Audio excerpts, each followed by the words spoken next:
Welcome to a football show Monday edition here, of course, on the 440 Sports Network. His name is Zach Lyons. My name is Braden Gall, and we've got a fun show planned for you guys. As usual, Zach, how are you, sir? How was the weekend? Welcome.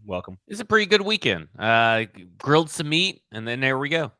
That's all you need. I did so much parenting over the weekend. I sat down on Sunday. My wife looks at me and goes, "Isn't there some golf you should be watching? Like, you've earned it." And I was like, "No, that's 2 weekends from now on Father's Day when I get to watch the Open by myself. Don't bother me, mom and children. What do you want for Father's Day? Not not talk to anyone. That's what I want for Father's Day."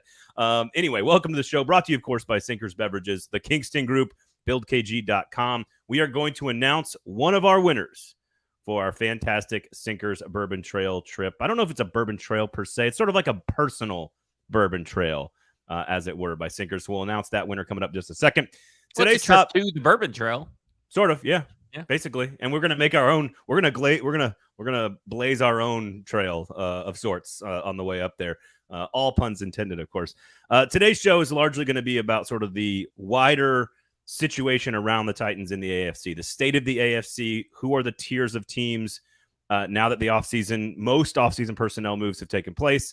We've got some conversation about the state of the AFC South. Let's set the benchmark on what the AFC South looks like in 2023 here in June, so that we can do it again in September and then reevaluate all that stuff in January next year. So a lot of stuff about the AFC South. Got some Titans news and notes, and one question I have for you about stacking the inbox here coming up in just a second. So get into the comments, rate, review, and subscribe. Again, a football show brought to you by the Kingston Group and Sinkers Beverages, BuildKG.com, Nashville's locally owned custom home and remodeling firm. In fact, there is some remodeling happening at my house currently by one of my guys from the Kingston Group, and they're doing great work right now. You can't even hear them. That's how good of the work they're doing right now on the show. So make sure you remember their name. And Sinkers Beverages. So Sinkers Beverages decided, Bluegrass, by the way, as well, in Hendersonville, which is the title sponsor of Football and Other F Words, of which you can hear Zach and Mike Herndon.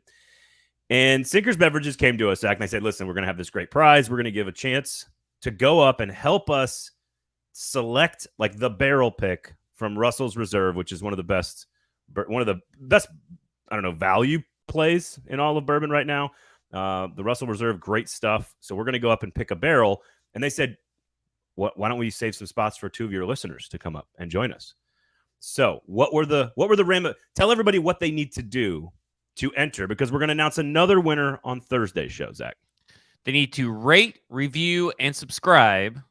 So they need to rate and review a football show or Football and Other F Words. We'll take some 5 stars thrown our way for Football and Other F Words. Has to be 5 stars, and then you have to write a review. Make sure to use your name so we can identify you, because you then need to subscribe to the In Crowd at either the Sinkers Beverages website or the Bluegrass Beverages website, which you can put in Google and put Sinkers Beverages or Bluegrass Beverages and find that website. And you can go join the In Crowd there, because that's how we're going to match it. And then we're going to draw, like we just drew for this, draw a name out of the hat. Essentially, usually in Google Sheets, but yeah. It's mildly scientific. And so Thursday we will announce a winner, and we're going to announce a winner right now. And this gentleman has been a loyal listener to the show for a long time. I read his review over the weekend. Very complimentary. Always good to heap praise upon the host when we are deciding who may or may not be going on this trip. And of course, congratulations on becoming a new father just a couple of weeks ago. So here is the first gentleman that will be going with us on the trip. Tim Dodge, loyal listener, avid listener, wrote a good review, part of the In Crowd. Again, those are the 2 things you got to do. I checked the reviews. We put the names in there. My man Tim Dodge is going to Kentucky on a free trip on June 13th. All expense paid, no driver needed. They're taking us up there, and Tim Dodge is going to celebrate. So congrats to Tim Dodge, and then we'll announce another one on Thursday. So there you go. Yeah, I mean, like if your guys are like Dusty Bennett, A. Collins, 876, or Shaw's Pub, who have all also written reviews. That's just a few of the other people that have written reviews. You're still entered into the contest on Friday. Yes, absolutely. Thursday. So don't get discouraged. Yes. Continue rating, reviewing, and subscribing as often as possible. We do appreciate you guys. And of course, when you do, shop at the Defending Champions, the best liquor store in Nashville in 2022, Sinkers Beverages in East Nashville. And if you're in the north side of town, Hendersonville, of course, you've got Bluegrass Beverages up there as well. They will take care of you. We promise. Look at the cool stuff they're giving away to everybody. Okay. All right, quickly, I want a couple of quick notes because I guess minicamp starts technically on Monday. Media will be available to watch practice on Tuesday, Wednesday, and Thursday. I'm going to be out there as much as possible.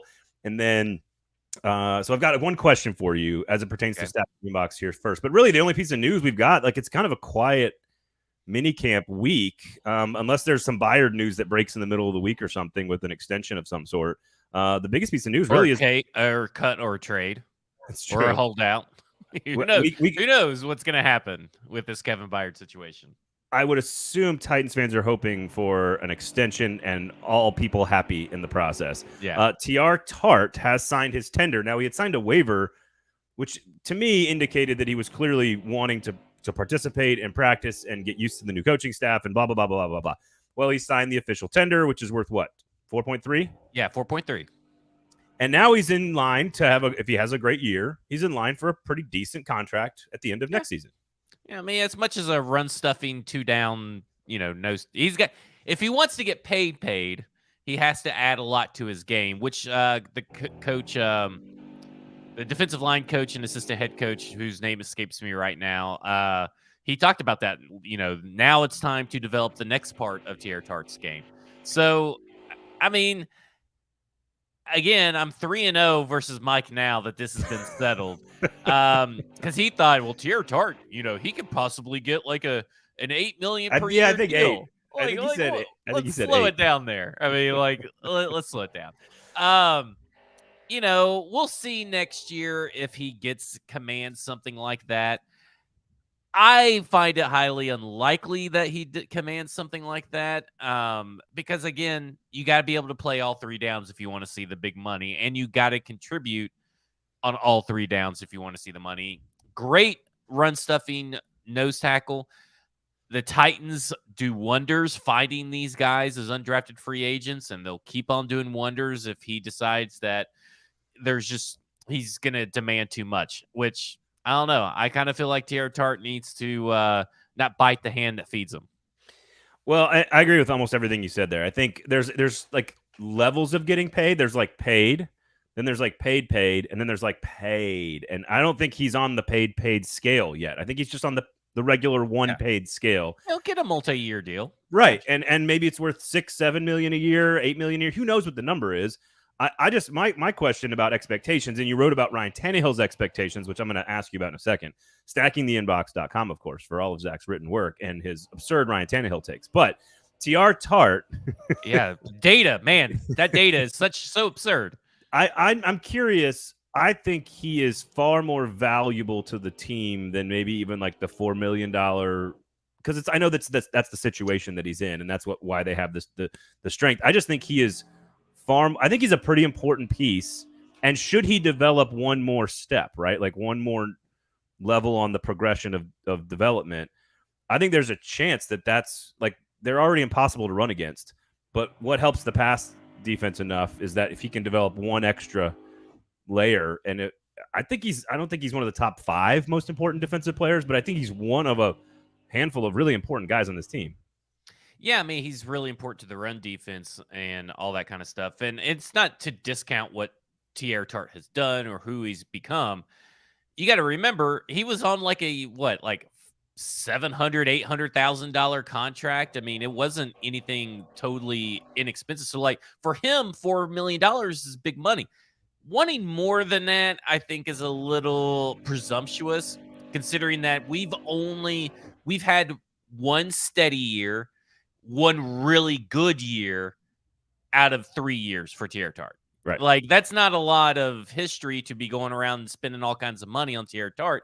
And the Titans obviously value him more than the rest of the league because they thought, we'll slap a second-year tender on this motherfucker and ain't nobody going to – and we'll get a second-round pick, or we're good with paying $4.3 million. They did the same thing with Aaron Brewer.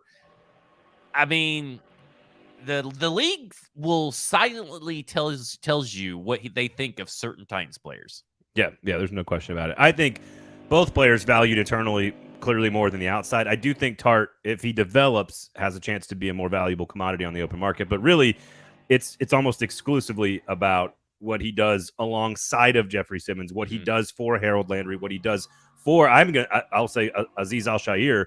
Like those are the players that benefit on first and second down from him being in there clogging up the lanes. One extraordinary highlight reel interception does not a contract make. So let's just remember that. So quickly on the expectations thing, I want everyone to go read Stacking the Inbox, subscribe, Stacking the Inbox. Great articles from both you and a bunch of contributors. You guys are doing great work over there. Expectation setting. You said it for Ryan Tannehill. 4,200 total yards, 33 total touchdowns, 8 interceptions. Mm-hmm. I just want everyone to hear those numbers. Now, if you want to read about it, I suggest you subscribe to Stacking the Inbox. Yes. So you got to factor in that rushing yards in those passing yards, rushing touchdowns in those total touchdowns. Yep, that's what I said. That's why I said total yards, total touchdowns. Yeah, but you got to emphasize it for what that actually means for people. I think people would be shocked if you ask the average football fan who's not a Titans fan, how many, not even take out, it's kind of weird. Take out 2022. If you told people that Ryan Tannehill rushed for 14 touchdowns in 20 and 21, I think the average human being outside of Nashville, Tennessee would look at you like you're drunk. Now, there's a few people that have posted like Ryan Tannehill since 2019 has more rushing touchdowns than Lamar Jackson. Like there is that meme, and that's factual. But like that's I'm gonna butcher his name, Ian Horowitz from PFF or something. But like it's only a few people that are in on that like weird stat outside of Nashville. Yeah.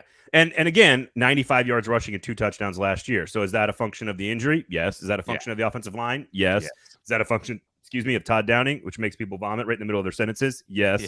Yeah. All that's true. I also think he's also of a certain age where going back to his career best, I feel like is going to be very difficult. So I want everyone to read the article, so I don't want to give anything away. So go read the article. You took the over on a few of those numbers. I would take the under on almost every single one of them. So it doesn't mean he's not good. That's because you're unrealistic about the expectations of Ryan Tannehill, and you're not factoring in the 17th game. Like when you go back and look at the numbers of what Ryan Tannehill has done from 2020 all the way back to the Miami era back in 2012, a lot of these numbers don't factor in an extra game. So like in 2021. You're talking about he had 3,700 yards passing. Well, I only added 3,900 to it.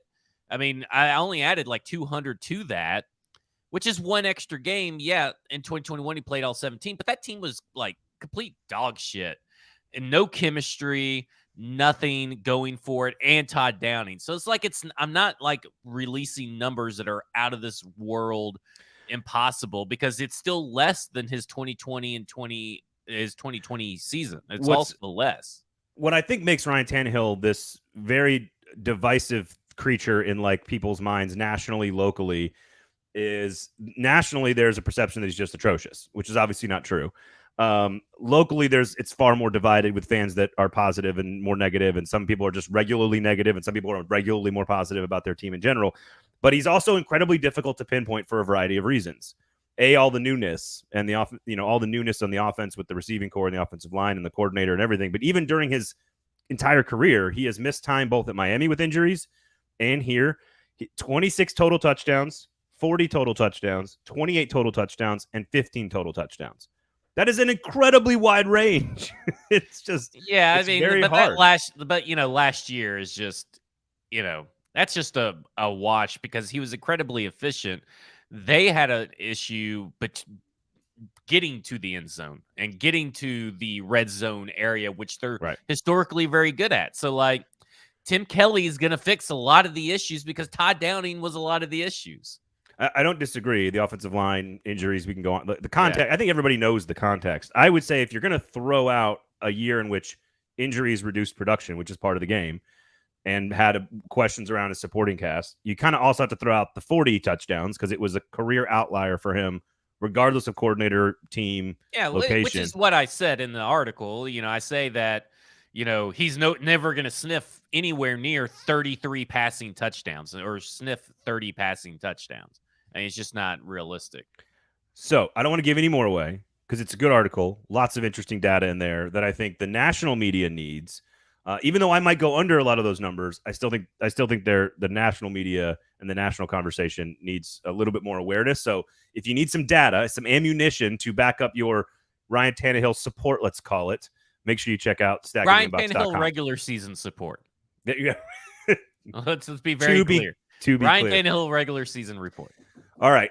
Before we get into the AFC, Sinkers Beverages, Kingston Group, our two great local sponsors, of course. We've announced it. Tim Dodge, congratulations. We're going to announce one more winner who's going to ride with us on a party bus up to Wild Turkey Bourbon, pick out a Russell's Reserve barrel pick for Sinkers Beverages, and bring it back with us. I don't know how many they're going to let us bring, Zach. I don't know how many. I'm hoping to get a few so I can have a couple at the house, but we shall see. So congrats to Tim. And this is what Sinkers Beverages does more than anything else. They just are they're just the next level of liquor store. Great selection. Sign up for the in-crowd. Give us a review. You'll enter the drawing. We'll announce it on Thursday. And then June 13th, we're all heading up there, big guy. Let's do it. Rain or shine, we're going to roll up there. And then, of course, Kingston Group, BuildKG.com, Nashville's custom home and remodeling firm. Award-winning, I might add. Again, always locally owned here. By people in the market, who've been in the market, who lived in the market. In fact, the guy who owns it is a former Vanderbilt quarterback. So how about that? Big time into the football world, and very big in local sponsor or local charity work. So just like two great companies, Sinkers and Kingston Group. It's why they're our sponsors, and it's why you should use them. That is for sure. Okay. AFC big picture. I wanted to start with, because I was looking at the odds for Super Bowl championship and winning the conference, not Super Bowl, excuse me. And I don't, it is what it is. It's not designed to be end all be all. It's designed to get half your money to go over and half your money to go under. That's what it is. In your mind, Zach, who is on the top tier? Is it a 1-team tier? Is it 2 or 3 teams? Is it 5 teams? Who are the teams that are the best in the AFC in your mind in June heading into the summer? Well, I first want to pose a question to you. Why hasn't the AFC just ceded from the NFC at this point? Because the NFC is just totally a worthless set of teams. It's the disparity and the talent between the two teams, not just from a quarterback perspective, but from like a team building roster perspective. The disparity from the AFC to the NFC is just so glaringly massive. Like, I don't understand why all the quarterbacks want to come to the AFC and nobody wants to stick around in the NFC, because this would be so easy to win the NFC, I feel like. I think I agree with you. Like, why would you not, if you're one of these guys, try to get to the NFC at the end? Like, I mean, again, Rodgers making the move to the AFC. I think what's interesting is it's all very cyclical. Like, there's chunks of time where the NFC dominates, and then there's chunks of time where the AFC dominates. A lot of it's tied to coaching and quarterback play. And we've just had some movement in the last few years where, some of the guys, like Brady goes to the NFC and then retires. Rodgers and Wilson come to the AFC. The AFC has some really bad teams, and they draft really good quarterbacks. So, and then all of a sudden it changes. And I think it makes for a more interesting conference this year, honestly. Like, the fact that Rodgers is here, we'll get to Jacksonville, but I think Jacksonville is more interesting because Lawrence is there. I just think the whole, here's the other thing. Don't look at Super Bowl odds for NFC teams and pair them with the AFC teams, right? Because then they're factoring in ease of path.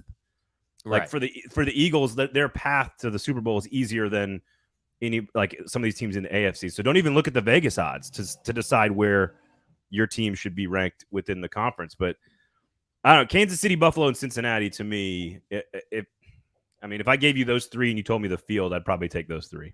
Yeah, I mean, those three teams are, I think, clearly head and shoulders above the rest. But I also think that the Jets and the Dolphins are like 2 teams that are just underneath them for 2023. And what I mean by that is that we talked all off season, and really since we started talking about the chances of Ryan Tannehill getting traded and possibly the Jets being a destination, how much Ryan Tannehill could help that team, how much a competent quarterback could help that Jets team ascend. Now they're getting an Aaron Rodgers who has already kind of tweaked his calf or his hamstring, whatever it is, who is on the downside of his career, but he could be he seems to be highly motivated, which is a dangerous Aaron Rodgers for the AFC to have. Mm-hmm. And they're keeping Corey Davis. So all those people who thought Corey Davis was getting traded or cut, that ain't happening because they are loaded up on weapons. The Jets are a dangerous team. They're like a wild animal backed into a corner right now because they know that if they don't win the Super Bowl this year and it ends in some kind of disaster, Aaron Rodgers probably isn't coming back. And then now they've just wasted a whole year chasing the great white whale. And I think Miami, if Tua, who is like thick as hell right now, if he stays healthy, they're a dangerous team. And they got Vic Fangio over there for their defensive coordinator, which is a sneaky good move. And then they've improved their defense some. Miami is a sneaky good team that not a lot of teams are going to be able to keep up with their style of play in the heat and humidity down in Miami. Now, on the flip side of that, they go and travel somewhere in the cold, they're at a dangerous disadvantage. But for right now, those two teams are probably your next tier down. So I agree with you. I think Kansas City's kind of like it's in its own tier just because they're reigning champions, multi-time Super Bowl champions. Patrick Mahomes proved he could do it without anybody's help. They've made improvements in little smaller areas, largely the same, but they did lose Eric Bieniemy, and that may not really matter, but who knows? They got a better run game now. So I kind of put them in their own tier, but like Buffalo and Cincinnati are like right underneath them. And then it's Miami and the New York Jets for me. And I don't like playing the schedule game here, but hypothetically, I would put the Jets maybe on that top tier. Just I think if you want to say Kansas City, Buffalo, Cincinnati, and the Jets as the best four teams in the AFC, I don't think anyone's really going to argue with me too hard on that. You like Miami maybe a little bit more, whatever. Somebody might like Baltimore more, whatever. But if you say it's those four, the Titans will play one of those four teams, and they'll play Cincinnati at home, and it's on October 1st. They'll also play Miami early in the year. Well, I'm not counting Miami as a top four team. Okay. Like, yeah, I have the Jets as the top. I would put the Jets on the top tier. So in my mind, I have the Chiefs, Bills, Bengals, and Jets as the four best teams. The Titans only have to play one of them. Mm-hmm. And that one comes at home early in the season, as we've talked about in our schedule conversation. Now, the question is how difficult do you think the rest of the schedule is relative to that next tier of teams? Because they will play Miami, Baltimore, Jacksonville twice, the Chargers, the Steelers, the Browns. They play basically everybody else, but it's all bottom 2/3 teams of the conference. So I guess my question is who's on the next tier in your mind? You mentioned the Jets and the Dolphins. Are those the top two, or is there anybody else in the conference? Because I would have it as a 4-team breakaway. That's the top four, and then the next four is what I would do. Yeah, I don't know if I could put the Jets there just quite yet. I mean, I think that there's a good chance that they could be in that next tier, but you got a lot of new pieces, a lot of moving parts, a lot of things that have to go right for them. So we'll see. I think that they have the best chance of being in that next tier and being one of the best four. I would say the Ravens are probably that next team that I struggle to put the Chargers in that tier just because Brandon Staley's such an idiot. I mean, horrible head coach that makes boneheaded decisions and loses games that maybe it is the Chargers curse, but he sure brings a lot of it on himself. So to me, it's the Ravens are in that next tier with the Dolphins and Jets. And then I would do teams like the problem is the rest of these AFC teams, they got so many big question marks. There's so many things that have to go right that went right last year, and now it has to go right again this year for it to make a difference. I just can't. To me, it's really those 7 teams are the teams that if you told me they all made the playoffs, because I think they technically could, I wouldn't be surprised if that's 7 teams in the playoffs. Yeah, and I guess we'll get to Jacksonville in a second, but my next 4 would be Miami, Baltimore, the Chargers, and the Jaguars. Those would be my next 4. I just can't put the Chargers and Jaguars on the same level as the Ravens and the Dolphins because they haven't shown any propensity to do it consistently. And we don't know who Trevor Lawrence really is. We don't know one way or the other what he is in if he's going to be good or if he's going to be bad. All we got is this. We know that he's at least in the 60%. We just don't know which of if he's going to be closer to the 20% that's bad or the 20% that's elite. We don't know. Now, you and I disagree on that. You do not know. I mean, you don't. You have a guess. My educated hypothesis. I would say that it's not as educated as you want it to be. It's educated based off like 3 or 4 years ago of college football play. No. Yeah. But you could put Justin Herbert in that like 20% category. He's unbelievable. The problem is that the Chargers' bad luck and the head coach's luck. And like, I just can't put them in that tier either. You know, but they are clearly, but the Chargers are clearly better than like the Browns and the Broncos and the Steelers. Yeah, but right? I mean, like, yeah, but I would almost have to put the Chargers in this like floating island tier. Like, you just don't know what they're gonna do and what they're gonna be. It's almost like lazy river tier. It's almost like their tier is on the is separate from the rest of them because it's a moving scale. Like, it's almost you have to go horizontal instead of going vertical. Like when you get to the Chargers, you have to go horizontal because you don't know what they're going to be. They haven't really lived up to every offseason's hype since Phillip Rivers left. And even at the tail end of Phillip Rivers' career, they're always hyped up. They always add all these defensive pieces and these big-name free agents. It never works out for whatever reason. And then the head coach ends up being a nincompoop who can't do anything, get out of his own way. Then they have terrible bad luck, not only in games, but also with injuries.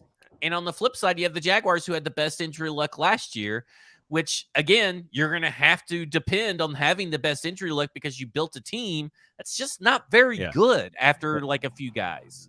Kenneth says people hate spending money on run stuffing nose tackles until you have one, like the Chargers run defense. Sobros, shirt game looking strong today. Thank you, Stoney.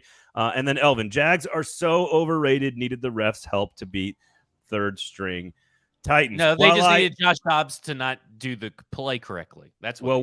Well, I actually agree. It was a bad call. His hand was clearly going forward with possession of the football, but that's neither here nor there. I do think the progress and the growth, and we'll get to the Jags in a second. I want to kind of focus more on the larger picture of the AFC.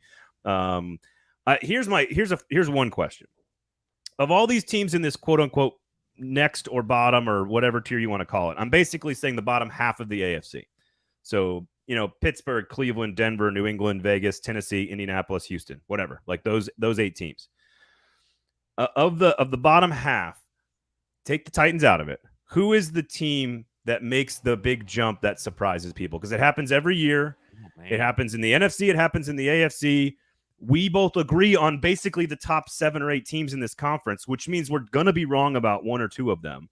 So who is the team? Like, is Vegas all of a sudden way better than we think? Is it Cleveland with Watson? Is it Russell Wilson? Is it the Patriots? Like, who's the team? I think it's going to be the Broncos, and I think it's going to be Sean Payton. And I think that's the deciding factor. I don't necessarily believe in Russell Wilson, but I believe in Sean Payton enough that they're going to put Russell Wilson and all these offensive weapons in a chance to succeed with a defense that's pretty good still, even without Von Miller and other players that they may have lost. It's still a pretty good team. So I almost think that Denver Broncos are kind of a sleeping giant in the AFC West. In fact, today someone was talking about there's I think fantasygurus.com or something put out the ranking the head coaches based on fantasy points. Like, that's where we're at as a society and media, is that they ranked the head coaches 1 through 32. That's how you win football games. Based on their fantasy football points. And people are up in air because Mike Vrabel was like 28th or something. And someone, there's a guy that was Eldon English. Because he only throws the ball to Dontrell Hilliard in the red zone. There was a guy named Eldon English who's a Titans fan, and he was talking about he doesn't understand why Sean Payton is ranked so high. And I'm thinking, Sean Payton is ranked so high because he's Sean Payton. He has proved it year over year that his team will score points. And this Denver team is going to score some freaking points. It kept Cortland Sutton. It kept Jerry Jeudy. You still got KJ Hamler's there. They drafted Marvin Mims. Javonte Williams is in the backfield. This team is going to score some points. And I think that if I had to pick one of these teams that was really bad last year to make an incredible leap this year, it's going to be the Broncos.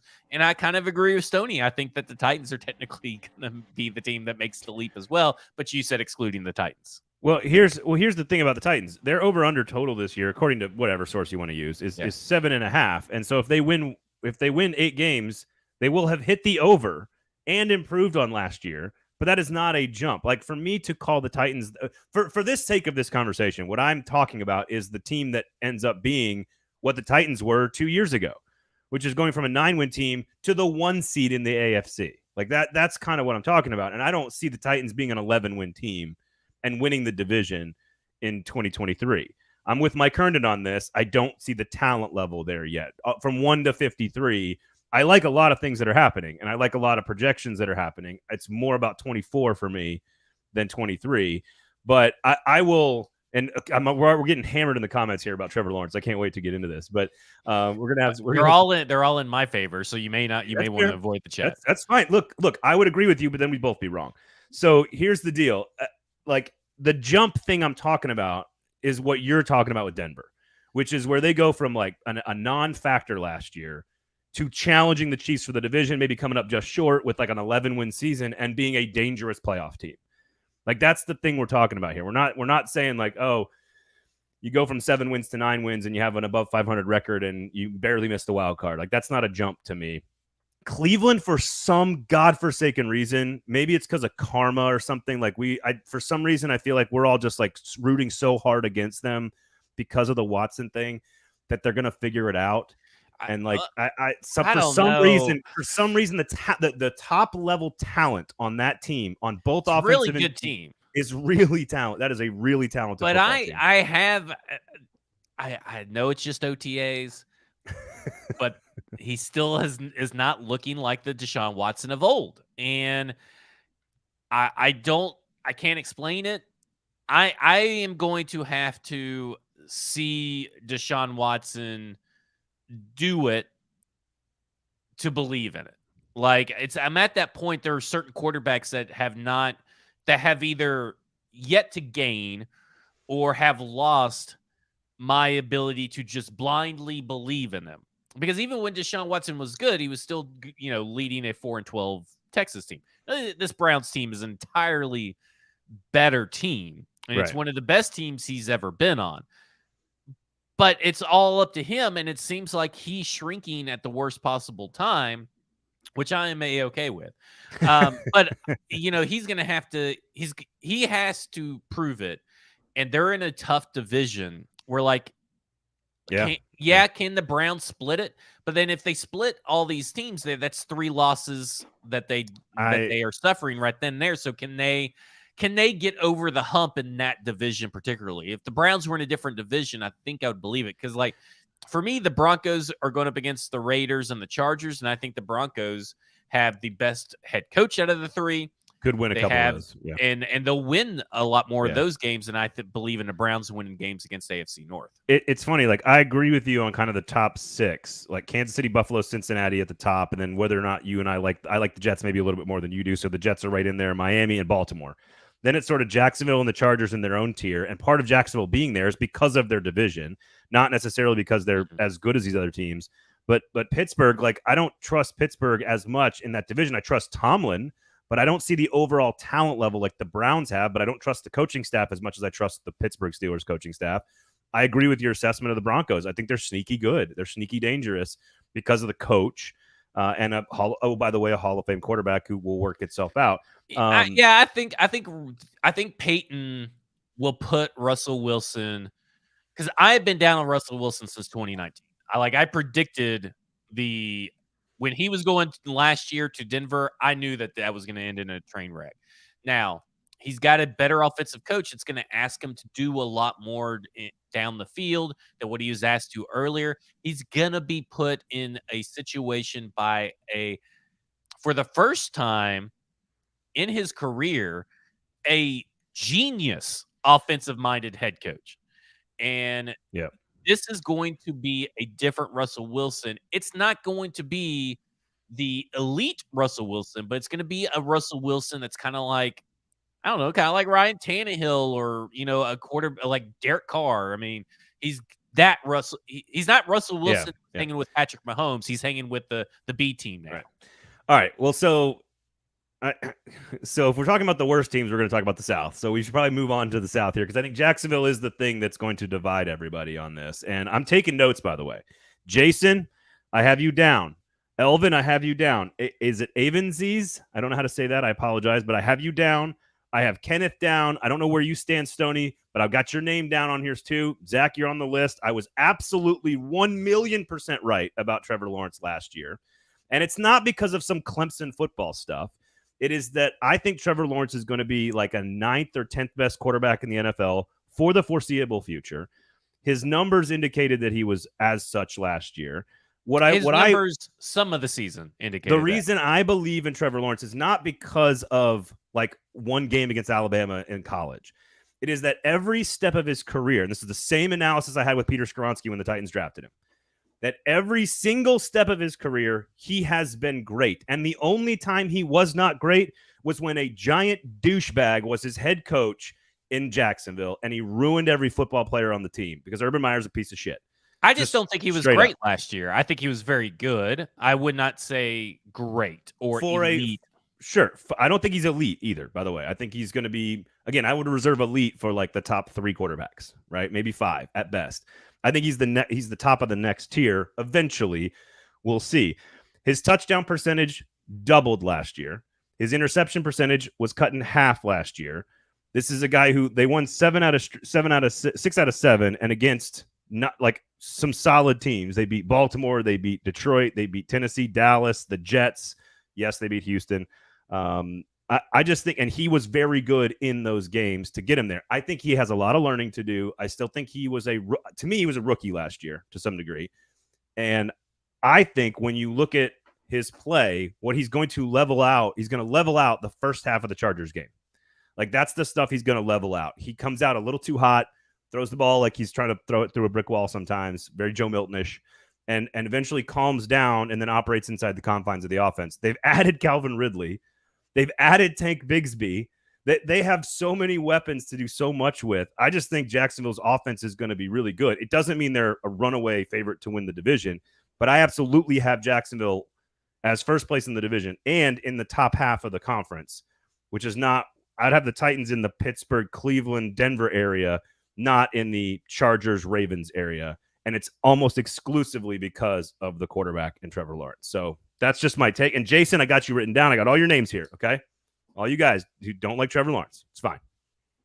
I'm very much I don't like Trevor Lawrence, but I'm also very much a wait and see kind of guy. I have not seen enough from Trevor Lawrence, and we'll talk more about Trevor Lawrence later, because we'll do a whole episode about the Jaguars. But I personally just haven't seen enough one way or the other, and this is dating back to his final year of college, I thought, which was pedestrian by his standards in final year of college. And that has kind of lingered that he's just kind of, for me, he's just pedestrian right now. Like he is firmly among the 60% group. 20%, he doesn't need the team. They can raise the team around him. 60% you can win with as long as the team around him is good. And 20%, they can't do shit. Like they're awful. Well, and I think he's firmly in the 60%, which is fine. I just don't get this idea that we have to rank him so high because really, I mean, he's probably the 7th or 8th best quarterback in the AFC. Well, so let's take like where they are in their careers out of it, because that changes. He would go way up if you're talking about trading a guy like for a guy, right? Like that's I don't want to do that. I want to say like for 2023, like just this season, who do you think is better? Patrick Mahomes is clearly better. Josh Allen is clearly better. Joe Burrow is clearly better. I am higher on Rodgers than you are. I don't think Rodgers lost much of anything last year, so I would still take Aaron Rodgers over Trevor Lawrence. I would take Trevor Lawrence over Tua. That's like I don't know what I'm going to get out of over Tua. I don't. Well, I you don't think know what Tua, you're going to get out of Trevor Lawrence either. I'd almost put them as the same guy. See, you take Lamar Jackson over No. Trevor Lawrence. Nope. Oh, well, then you are totally the injuries. You're injury, cuckoo. man. You're cuckoo for Cocoa Puffs. Justin Herbert, I would take over Trevor Lawrence. You're an insane person. Deshaun Watson. You would take Deshaun Watson over. No, I'm asking you. Who would you take? Oh, I would probably take Trevor Lawrence. Okay. Cody Pickett. Dumb question. Yeah. Who cares? Mac Jones. Dumb question. Yeah. Either of the two rookies in Indianapolis and Houston? No. Maybe next year, maybe the year after. Who knows? But not right now. I would take Trevor Lawrence over Ryan Tannehill 6 times during the week and twice on Sundays. I think they're the same quarterback right now.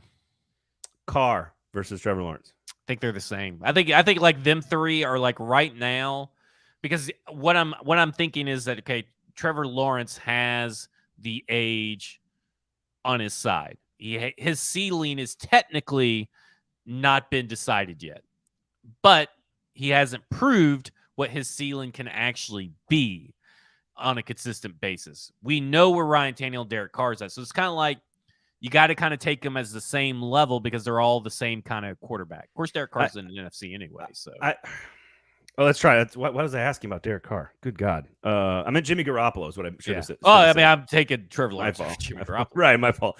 So Stoney says this. Sobros Network says this. Lawrence is okay. Might hover around top 5, but consistently hovering around top 10. That projection's based on talent, assuming he can catch up from the neck up.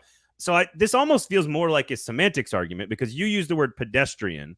He says okay, and then says maybe top 5 or 10, which I would say is way better than okay. Maybe like top 8 in the AFC, but I don't think he's top 10 or 15 in the NFL. Right. I just mean if you're top 5 in the NFL, you're not okay. You're elite. And I don't think he's there. I think he's like number 9 or 10 in the NFL. And again, probably number like 5 or 6 in the AFC. I think more highly of him than you do, which is fine.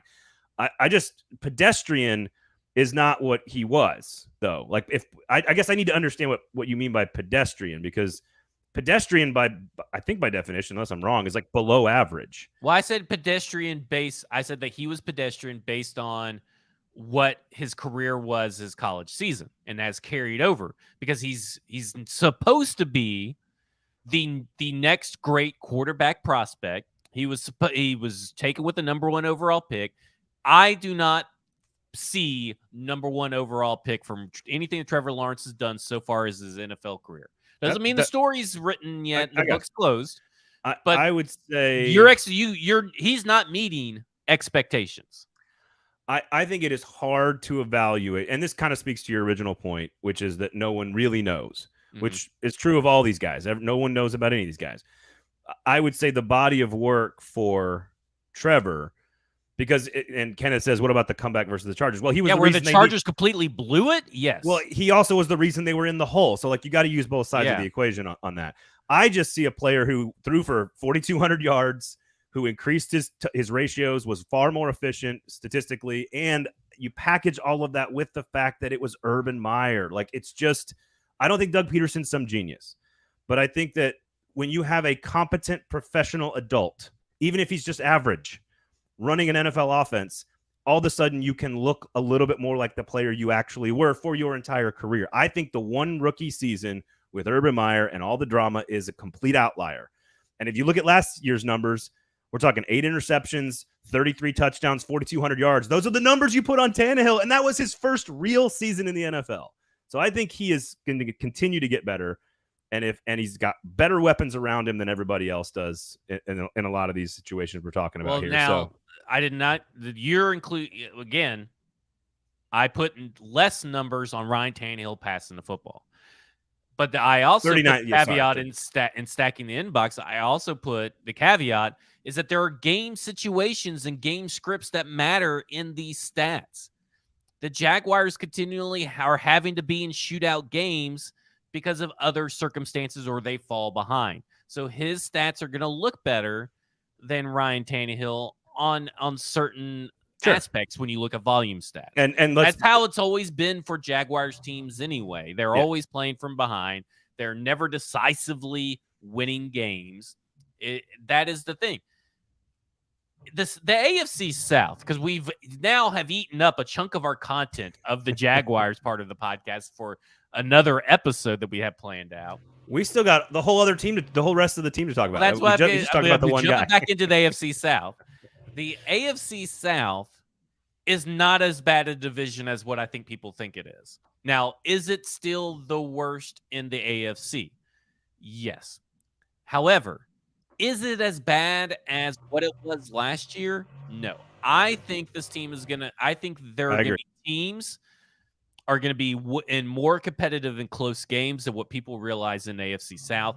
And that's why I think that the Titans are basically going to go 3-3 in the division and have to go 10-6 to win the division because the Jaguars are going to play a much tougher schedule. That's what's going to happen for the Titans to win the division.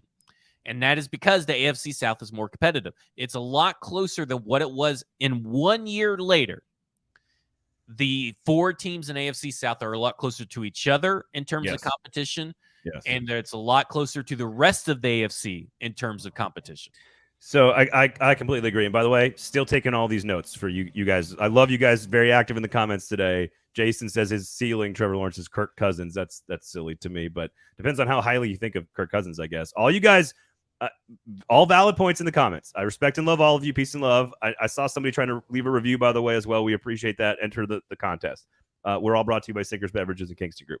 I agree, because here's the odds to win the AFC, just to make it to the Super Bowl. Last place in the AFC, Houston, plus 10,000. Second to last place in the AFC, Indianapolis, plus 7,000. Third to last place in the AFC to win the conference, the Titans at plus 5,000.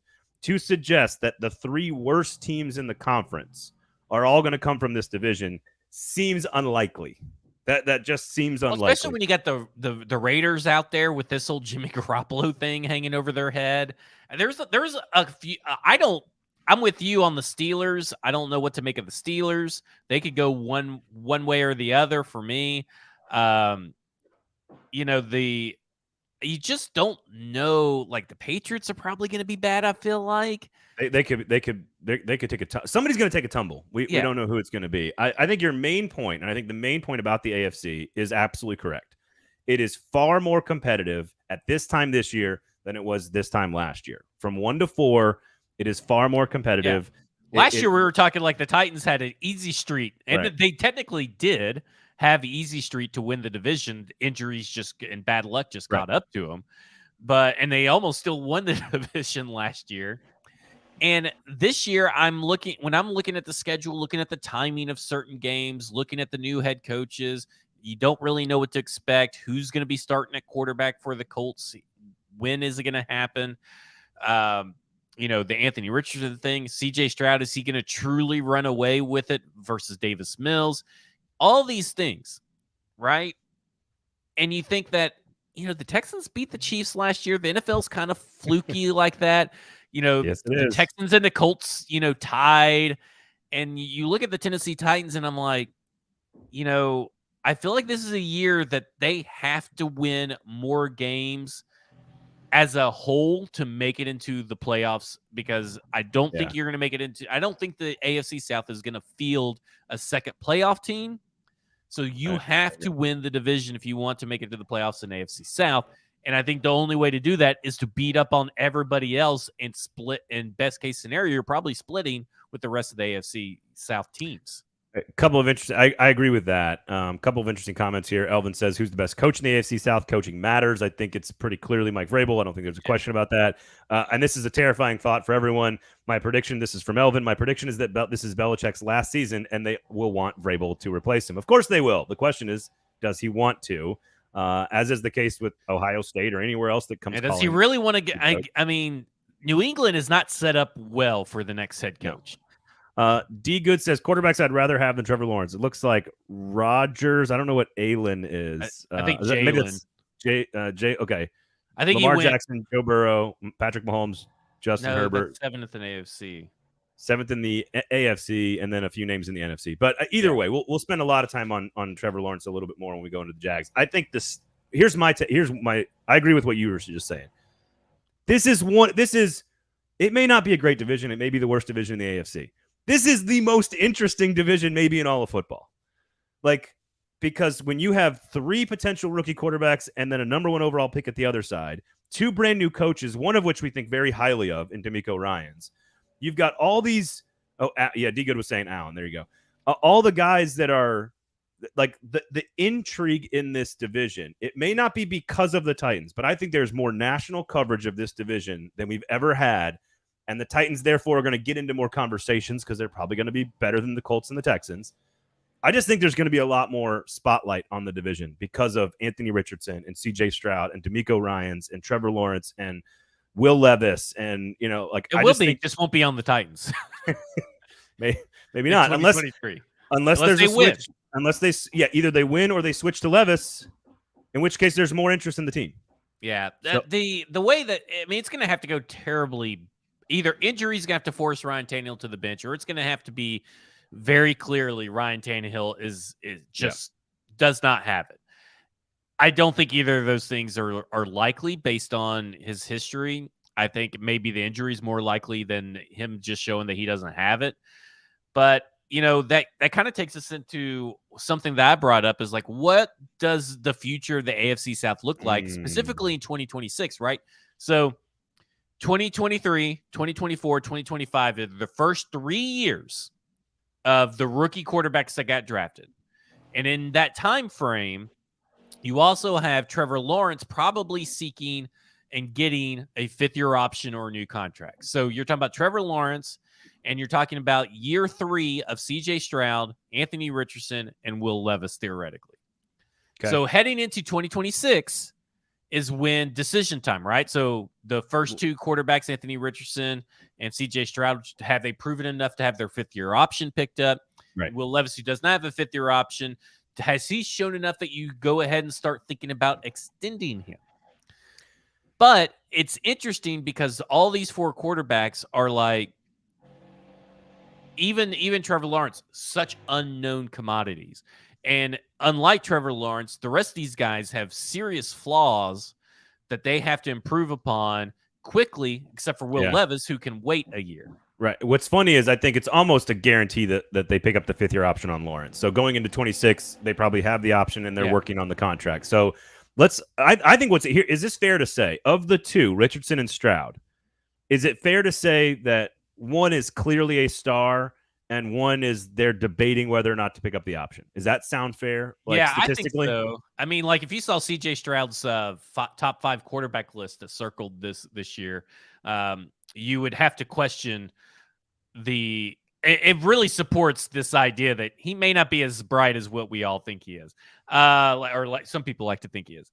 It will be interesting because I think it's hard to tell from the Colts media conglomerate over there because, Jim Irsay apparently owns all of them, from Stephen Holder all the way down to Zach Kiefer. He owns them all. And because you don't really know, is Anthony Richardson really doing well? Because everybody's like, oh, he's doing this. And then it turns out he's on the second team. He's practicing exclusively with the second team in this practice, or, and all that kind of stuff. So, like, what is he really? CJ Stroud, you're going to have to see it in a game because I'm sure he's going to be a practice savant.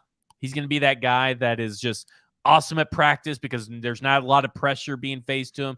He's kind of got it easy. They're going easy on him because once you're in a game, that's where it comes on for CJ Stroud, right? The concerns are NFL speed, so NFL processing versus defenses that are going to be in his face. And they did him no favors.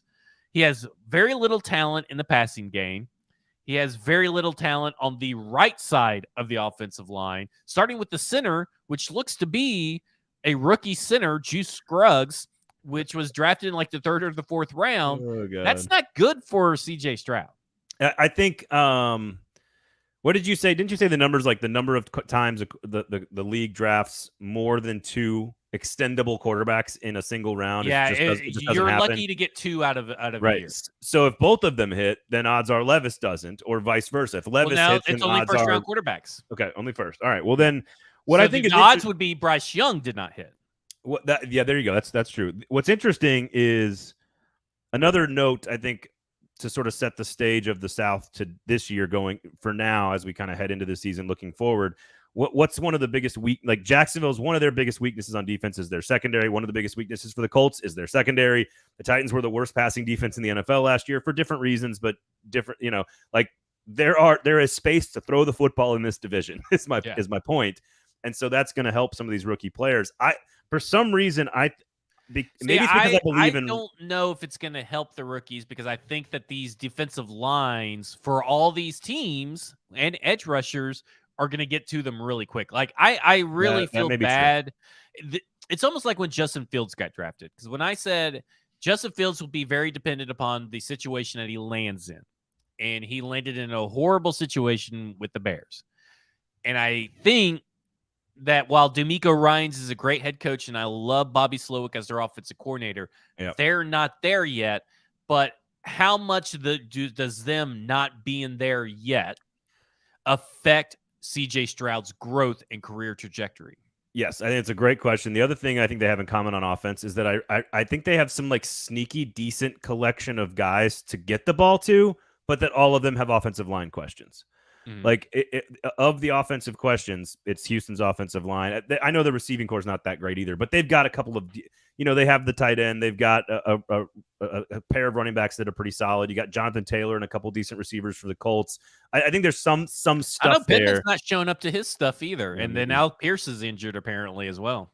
But the offensive line are the question. Like Jacksonville's only questions on offense are the offensive line. Like Cam Robinson's suspended. So I think I think the games are going to be fucking wild. I just think we're going to have crazy games that we're not going to have any clue what it's going to look like. Like, do you remember we went into the Chargers game last year and we were like, all right, one of the worst rushing defenses in the NFL. If they can get Derrick Henry on track and slow the game down, there's a chance that the defense can keep him in the game. And, they're going to give up lots of short passes to Justin Herbert, but we're going to try to keep it a close game. And that's how it played out. Like, that's how the game went. It was a kind of a predictable game. I'm not sure you can, there's no styles make fights in this division. It is just going to be a fucking free-for-all every Sunday. Yeah, it's definitely a clash of styles, too, when you talk about, the makeup of the offenses versus what you have on defense. Because I think that the Tennessee Titans defense is the best in the AFC South. Yes. But that is because they could generate pressure with rushing 4 and confuse and do all that stuff. But then Jim Schwartz is gone. So how much of that is really going to carry over?